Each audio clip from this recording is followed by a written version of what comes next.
and jump. And you might think, what if I fall? Well, what if you don't? What if you fly?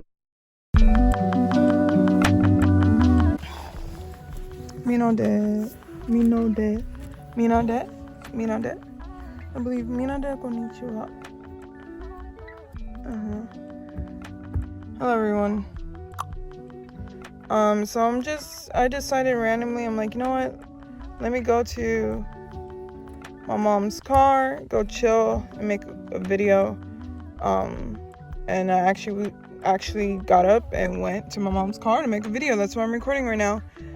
And so this is a little last minute compared to how I was doing things before.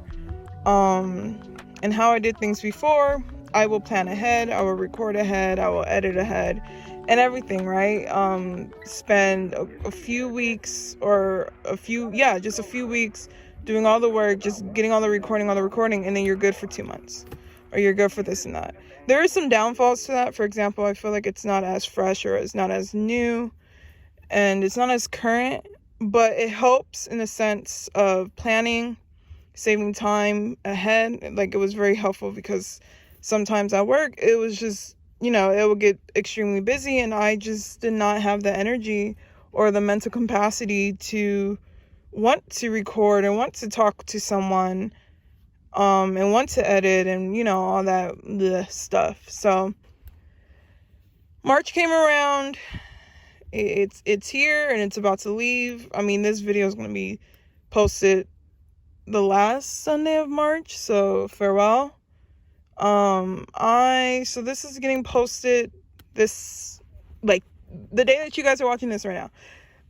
Oh my gosh, future Cheyenne. Yeah, that's my real name. But future Shey, future Abasan, future Lynn, future all these fucking future girls. That's the same person. Bro, this is you from 2023, 03/23, 03/23, 2021. I don't know what that was. Overly complicated. But, dude, this is the future you talking to. Oh, no. This is your past you. So as of March 23rd, 2021, the present me is your past you, and I'm presently talking to my future self, which is you, which is the current present. Hi. I want to say all that just to say hi. Just know that the ending of March is going to be a little It's going to be busy. You got some stuff you got to handle at work, but you know what? Make sure that it gets done. Make sure to communicate what you need to communicate to who you need to communicate. And just keep trying. It is what it is. Keep trying. And, focus on work. Not so much playing around, joking around, which is still normal. There's a balance, but just focus on work. You have a lot of things going on right now. So yeah, that, and then you're going to go whale watching. This video will be out before you go whale watching, so just be prepared. And this video is going to be out before your session on the 1st, which I'm very excited about, which I'm going to talk about. So just know that you're going to make it. This week is going to go by. You're going to work Saturday morning. You're going to go on that hike. It's going to be beautiful. You're going to get nice shots. You're going to get your hair done. And then it's Sunday, 4 o'clock. You feel me? Like, you're chilling at that point. And the video's up. And you go on with your life. So just know that everything's good. You big chilling and high. So let me start rambling. Because I know I forgot that I'm making a video for the public and not just us. But you cool, keep doing you, boo. You got this, trust me, you're gonna be alive. Randomly talking, I did say, right, that the last Sunday, because I went ahead and made the calendar before I actually made this video, since I was originally planning ahead, but then I fell off with my planning. Today I'm supposed to be talking about boundaries, communication, and whatever else the title says. The title is going to say something. I'm supposed to be talking about it. If I don't talk about it, you guys are fine. All right. So boundaries having boundaries is important. So what is boundaries from my understanding? How would I define it? So a boundary is kind of like where you cross the line, and where you cross the line or why you cross the line depends on you, depends on the situation, depends on what's going on. For example, we have borders up. We know that this state is here, that state is there. There's a border in between. So if you step this border, if you step over this border or this and this and that, you're stepping over there. And over there can have some, depending on the situations, right? Over there, you're in this state. That's it. Let's say for me, right, it's where I cross the line. So we cross the line in between these two states. That's where the line is crossed. And because of that situation, we're crossing the line to declare what land is what. So bringing it in a more personal, intimate setting, there's someone who likes to tickle you, right? There's someone who likes to tickle you, and you don't like being tickled. You don't like being tickled, right? So a person that likes to tickle you, or a situation or whatever, this person likes to tickle you, but you don't like being tickled. There's a problem. There's two different states of being. There's something being tickled, not being tickled, right? Those are two opposites from each other. Being tickled, not being tickled, or like being tickled, not like being tickled, right? So you figure out where you stand. I don't like being tickled. I stand on that side. Someone comes along and they like to tickle me, or they like to tickle people. That's a problem. So I have to draw a line in between that and be like, in between me and this person, a physical line, a mental line, spiritual line, whatever type of line.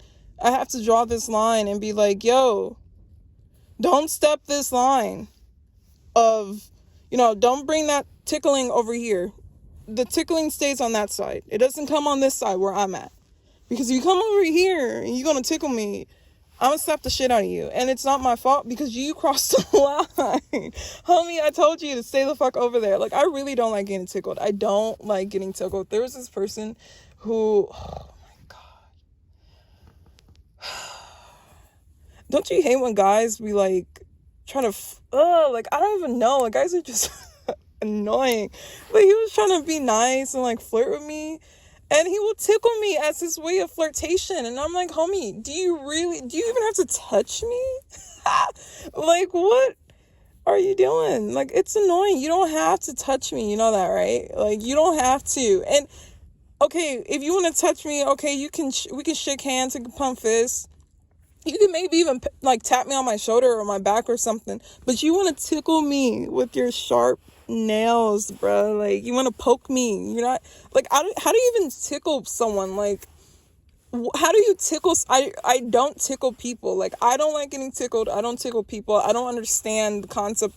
Like, okay, maybe for little babies, but even I don't tickle babies. Like, I can't even picture myself. Like, I don't know what to do with my fingers. Like, I guess you're just like scratching, and I don't even like scratching people's backs, depending on the situation. But I don't like scratching backs, so it's like, even that concept doesn't play a role with me.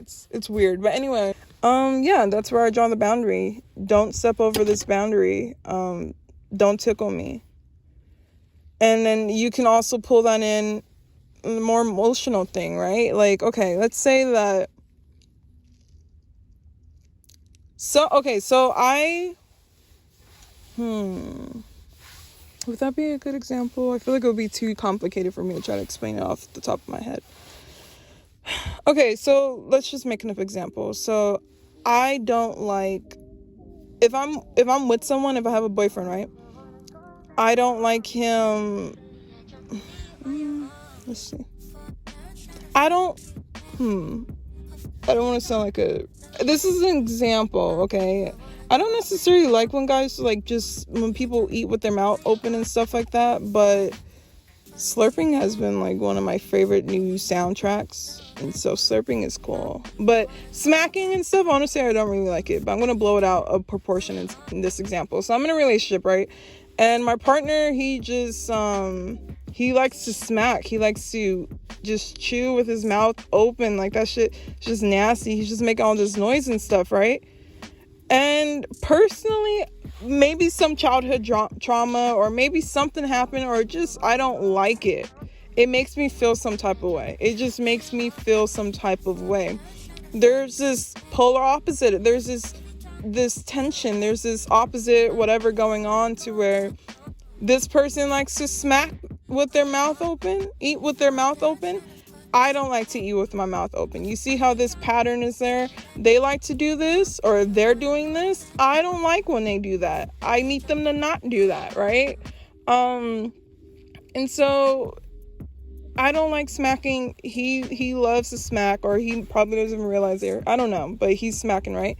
And so I need to draw that line, draw that boundary, make a border between the fact that smacking is good and smacking is not okay. And once we have that clear understanding, once that line is drawn, then we're able to kind of communicate what's going on, right? So if I tell him one day, I'm like, look, because I set that boundary with myself, right? I realize that dilemma. I realize that there's something going on and I don't really like it. I realize that I don't like smacking and he keeps fucking smacking. So I go and I'm like, I tell myself, I'm like, okay, Shey, we don't like this. We're drawing the line here. Now I have a clear boundary set. I have a clear understanding of what's going on. So I go to him and I'm like, hey, dude, like,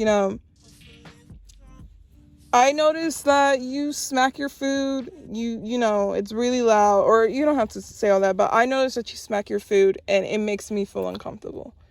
You don't have to tell them why or not. You can just tell them it makes me feel uncomfortable, and depending on that person, that respect level, they might ask. And if they ask and you feel comfortable, go ahead. But if you don't feel comfortable, then you tell them you don't feel comfortable. And they should respect you enough to be like, okay, that it is what it is. Anyway, I'm getting ahead of myself, but I tell this person, I'm like, look, I noticed that you smack and it makes me feel uncomfortable. And they're going to be like, okay, I care about you enough, or this and this and that. Like, I will actively try to, you guys talk about it, you come to some conclusion. He might say, well, that's the only way that I'm able to enjoy the way I eat. You guys can come. Okay, so now he has a boundary for himself. He likes smacking. And if you can't respect his boundary, then okay. He can't respect your boundary, then okay. And then you guys either come to some type of conclusion. Okay, I understand that's the only way you eat. Maybe we don't eat together as much, or maybe we like separate a little bit. You guys try to find solutions, active solutions. But with that boundary set, now you guys can communicate what's going on. You find the solution, see if it works, see if it doesn't, and you go from there and you continue. Okay, it doesn't work. How are you feeling? Whatever.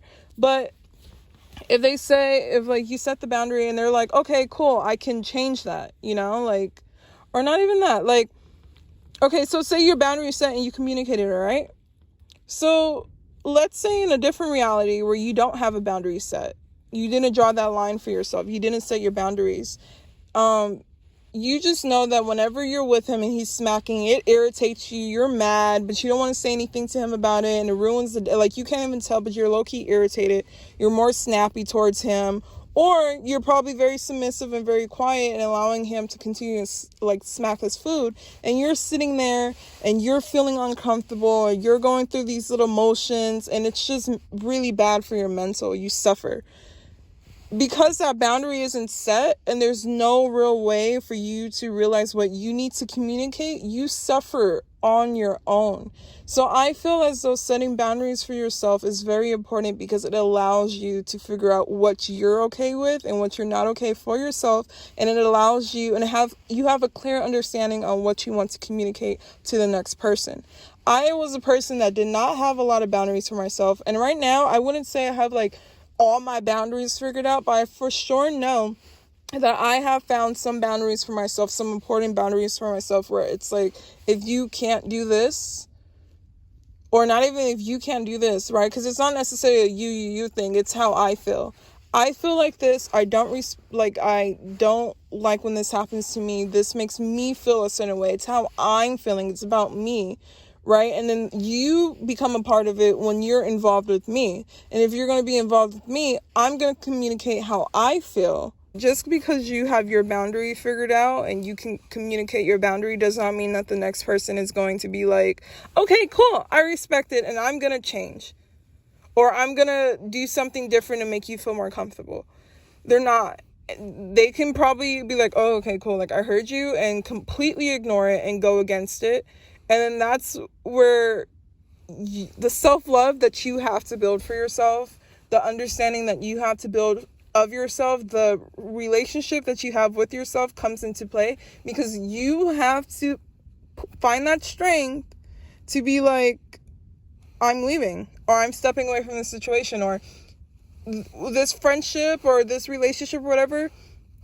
It does not matter as much as the relationship and friendship I have with myself. I love myself way more than I love you, than to allow, the disrespect or my discomfort. So just because you set a boundary, which is that's the first step, understanding your boundaries, finding a boundary, like setting your boundary with yourself. That's the first step. The second step is learning how to communicate your boundary. Now that you have a boundary, you're able to communicate it.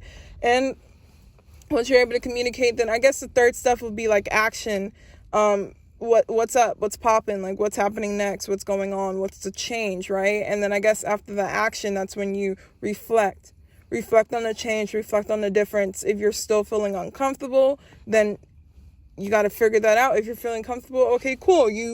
So evaluating, whatever, but reflecting back. So it's understanding the boundary with yourself and setting a boundary with yourself, being able to communicate that boundary to someone else, having action. So playing out, whether it's not necessarily communicating, but when you communicate something, a lot of times you're looking for some outcome, even if it's a response. So if I communicate and they respond, but if I'm telling you something's happening that's making me feel uncomfortable, more likely I am expecting to see a change in the future.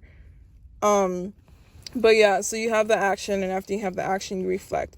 But that does not mean that everyone is going to respect your boundaries and everyone's going to listen to your boundaries. So because of that, you need to find that self-love, build that relationship with yourself and so on, to be able to walk away if necessary, if you don't think it's worth it. No one is worth the relationship you have with yourself. That's what I fucking learned. You're there for yourself. You're going to be there for yourself longer than anyone else is. So I feel that it is best to always choose yourself first. It's not easy, okay? It's not all of a sudden you can wake up, maybe, but in my experience, I couldn't just wake up and be like, oh, my boundaries are set. I fully understand myself. My boundaries are set. I'm ready to go out there and just run my mouth and communicate about all my boundaries to everyone. It's going to be so easy. I'm ready. Everyone's going to respect me. I'm here. Oh, you did something wrong to me? I could just cut you off so easily. Some people can. But for me, it wasn't like that. It took years of pain, years of crying, years of a lot of confusion, and even now, but I'm much happier for sure, to be able to feel, or not even to feel, but to be able to have the relationship that I have with myself. I choose myself a lot more than I choose other people compared to how I used to be. I'm still learning. I'm still growing.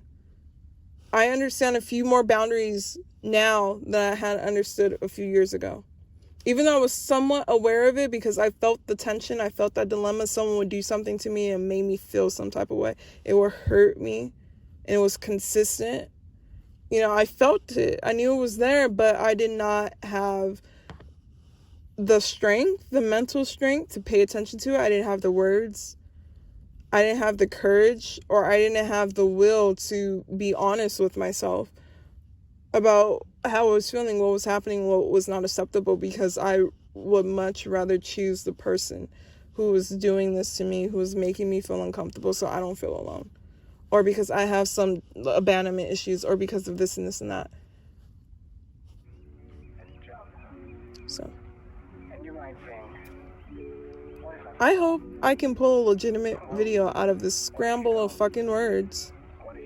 And if I do, I hope you liked it.